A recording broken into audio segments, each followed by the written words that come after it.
Let me go at this maybe a different way and ask you about a line of attack that has come against you from within and without Texas, and that is he's not sufficiently conservative enough. I know you view yourself as sufficiently conservative, but I want to ask about this. A whole bunch of folks who are the bellwethers nationally for what is truly conservative, the kind of people who lay hands on you and say, you are now sufficiently conservative. Mike Lee, Jim DeMint, the Freedom Works folks, the Club for Growth folks, James Dobson the other day, have actually chosen not to support you, but to support Ted Cruz, one of your opponents in this race. Eric Erickson of RedState.com, the blogger, actually compared you to Charlie Crist, the unkindest cut. He compared you to Charlie Crist, the governor of Florida, and said he's insufficiently conservative, he's not demonstrated that he's thoroughly conservative, we need a Marco Rubio to defeat this guy. Why do they think you're not conservative? What do they know that the rest of us don't? Evan, is that your best shot this morning? Oh, we have a lot of time left, Governor. No. Good, because this is going to be fun. Yeah.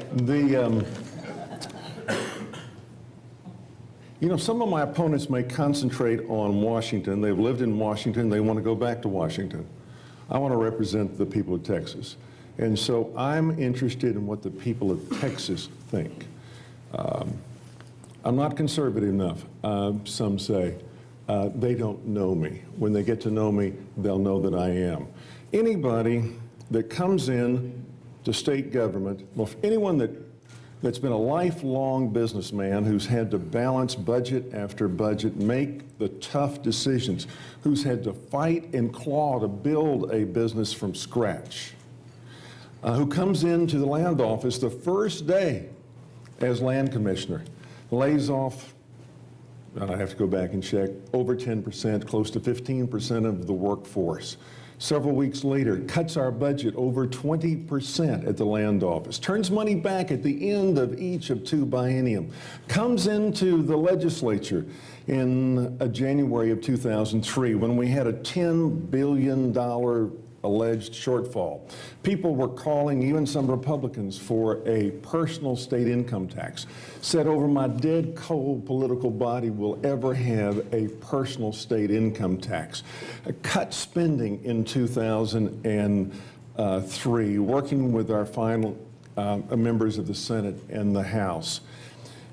Evan, the last 8.5 years, I have either cut spending by billions of dollars each year, or I've cut taxes by billions of dollars, or both.